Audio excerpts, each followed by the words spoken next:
कालों के काल का वो एक छत्र दरबार जहाँ मृत्यु भी आज्ञा लेकर प्रवेश करती है।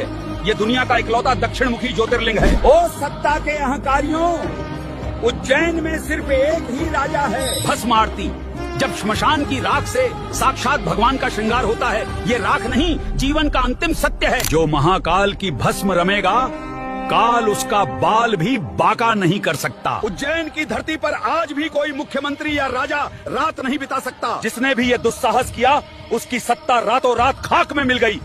यहाँ का शासक केवल और केवल महाकाल है। पाताल में विराजमान महादेव का सदियों से गुप्त जलधारा अभिषेक कर रही है। इसका रहस्य आज भी विज्ञान नहीं समझ पाया। अकाल मृत्यु वो मरे जो काम करे चांडाल का, काल उसका क्या करे जो भक्त हो महाकाल का। यहाँ आते ही यमराज के सारे नियम टूट जाते हैं। यहाँ केवल शिव का विधान चलता है। जब डमरू बजता है तो ब्रह्मांड के ग्रह भी कांप उठते हैं। समय रहते महाकाल की शरण में आ